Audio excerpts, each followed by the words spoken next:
Price discount ये भी समझ लेते हैं। इंडिया जो है वो थर्ड लार्जेस्ट ऑयल बायर है।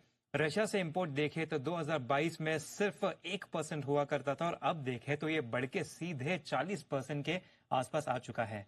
अब इंडिया जो है ईरान, इराक, यूएई या यूएस से ज्यादा क्रूड रशिया से लाता है। और अगर FY 24-25 में देखे तो लगभग 5.4 मिलियन बैरल पर डे के हिसाब से इंपोर्ट होता हुआ नजर आ रहा है। यहाँ पे अगर हम देखें तो ओएनजीसी काफी ज्यादा फायदे में आता हुआ नजर आ रहा है।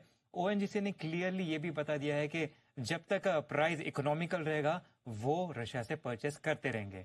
चेयरमैन का ये भी कहना है कि जब तक कोई गवर्नमेंट की तरफ से कोई सैंक्शन नहीं आएगा, कुछ नहीं आएगा, तब तक उनकी पॉलिसी सेम रहेगी, वो इनसे खरीदते रहने वाले हैं।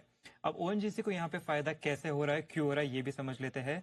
जो चीप क्रूड है, इससे उनके जो एचपीसीएल और एमआरपीएल है, यहाँ पे इसके रिफाइनिंग मार्जिन पे बेटर होने की संभावना की जा रही है। सप्लाई सिक्योर रहेगा, मिडिल ईस्ट से भी जो रिस्क है वहां से भी ये प्रोटेक्टेड रहेंगे।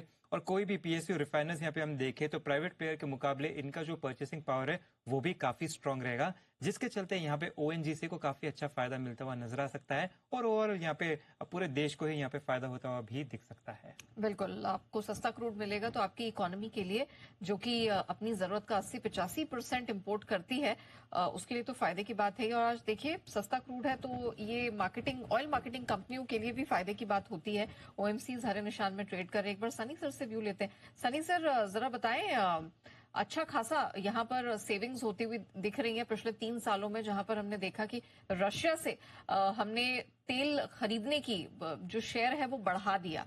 कहाँ 1% से भी कम था और अब 3 साल में बढ़कर 40% या उसके भी ऊपर हो गया है। जरा बताएं, जो हमारी ऑयल मार्केटिंग कंपनियां हैं या दूसरी कंपनियां हैं, कैसा फायदा दिख रहा है आपको?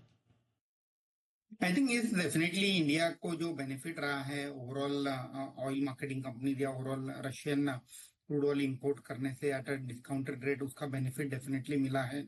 और आई थिंक कहीं ना कहीं जितना भी ट्रेड टैरिफ जो यूएस का जो गुस्सा है 25% एडिशनल टैरिफ, क्योंकि हम रशिया से क्रूड ऑयल इंपोर्ट कर रहे हैं, उसको चलकर है। और मुझे लगता है कि अगर रशिया से क्रूड ऑयल का सप्लाई घटता नहीं है तो डेफिनेटली सब कंपनीज में बेनिफिट बना रहेगा। हालांकि सेंटीमेंट निगेटिव है, इसलिए स्टॉक प्राइस में कहीं ना कहीं एक अंडर परफॉर्मेंस हमें देखने मिल रहा है। हमारा व्यू ऑयल मार्केटिंग कंपनीज को लेकर कंस्ट्रक्टिव ही रहेगा और हमें लगता है कि एचपीसीएल एक अच्छा मौका है एचपीसीएल को ऐड करने का। Then price target of 450-460 and investment horizon of 3 to 6 month.